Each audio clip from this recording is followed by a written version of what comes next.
गतकाल राते धलाई जिलार बनकुल नतून बाजार एलाकाय राजनैतिक हिंसार एक नजिरবিহীন घटनाके केंद्र करे व्यापक उत्तेजना छड़िए पड़ेছে।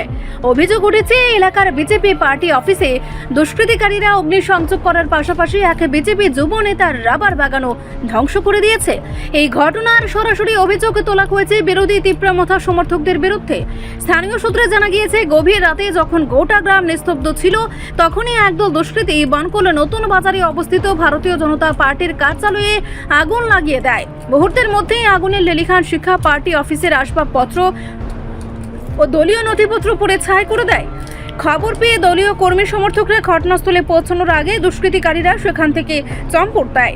তবে দুষ্কৃতিকারীদের তাণ্ডব কেবল পার্টি অফিসে সীমাবদ্ধ ছিল না।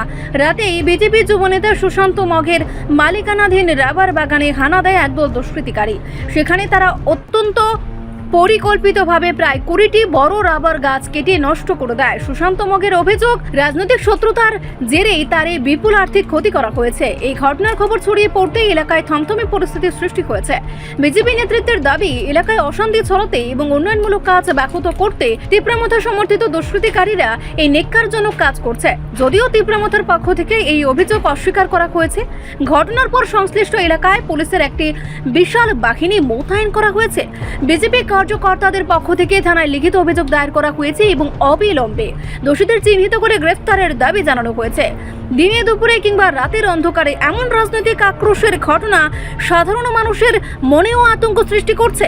পুলিশ ঘটনার তদন্ত শুরু করেছে এবং পরিস্থিতি নিয়ন্ত্রণে রাখতে এলাকায় কড়া নজরদারি চালানো হচ্ছে।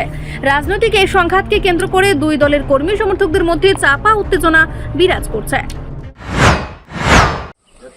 আপনারা অবগত আছেন, গত 17 তারিখ যখন স্বশাসিত জেলা পরিষদের এখানে রেজাল্ট ঘোষণা হয়েছে, এরপর থেকেই আমরা পুরা রাজ্যব্যাপী দেখছি যেসব এডিসি সেক্টর রয়েছে সেখানে যারা প্রথম অবস্থায় আমরা দেখেছি যারা সাধারণ মানুষ ছিল, ভারতীয় জনতা পার্টির কার্যকর্তা ছিল, তাদের উপর কী ধরনের অকথ্য অত্যাচার, বাড়িঘর হামলা, ফোনে হুমকি, সেখানে পয়সা চাওয়া, সব কিছু চলছে।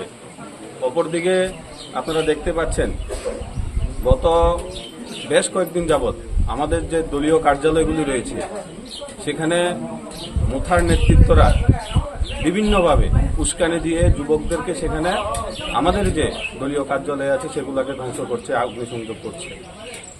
যেখানে মহারাজা প্রদ্যুৎ কিশোর, যাদের সুপ্রিমো, উনি বারবার বলছেন থানসা, আজকে একটা গড়িয়ার দিন, গড়িয়া পূজা হচ্ছে, জনজাতিদের আবেগের বিষয়। সেখানে এই যে অবস্থা, ভারতীয় জনতা পার্টিতে সবাই মিলে আমরা একত্রে কাজ করি, সেখানে উন্নয়নের পাশাপাশি আমরা শান্তি স্থাপনের প্রচেষ্টা করি। তো মহারাজের যে থানসা, সেটা কি থানসা অর্থ কি অগ্নিসংযোগ, বাড়িঘরে হামলা, মানুষের যানবাহন ধ্বংস করা, এটাই কি থানসা? কিন্তু আমরা অনেক সহ্য করেছি। আমরা কিন্তু এবার তার পাল্টা দেওয়ার জন্য, পরিষ্কার কথা, তার পাল্টা দেওয়ার জন্য আমরা প্রিপারেশন নেব। সবকিছুর একটা ডেডলাইন রয়েছে, আমরা ডেডলাইন অতিক্রান্ত হয়ে গেছি। আমাদের মানুষরা, আমরা বাঁচতে চাই, আমাদের যারা কর্মীরা রয়েছে এলাকা শান্তি সম্প্রীতি রক্ষা করতে চাই। এর জন্য যদি কোনো ধরনের ডিসিশন নিতে হয় আমরা কিন্তু সেটা নেব। আমরা আর মার খেতে পারবো না। আমাদের কার্যালয় একের পর এক ধ্বংস হচ্ছে, সেটা আমরা আর মেনে নেব না।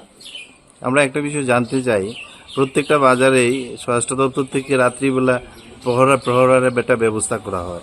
এই গতকাল বনকুল বাজারে দলীয় কার্যালয়ে এইভাবে অগ্নিসংযোগ হলো, পুলিশ কি করলো বা যারা পাহারা দিচ্ছেন তারা কি করলো, এই বিষয়ে কি বলবেন? আসলে পুলিশ প্রশাসন তো ওনারা কাজ করছেন, ওনাদের ব্যাপারে আমি এখানে বলতে চাই না, যেহেতু এটা সরকারের বিষয়।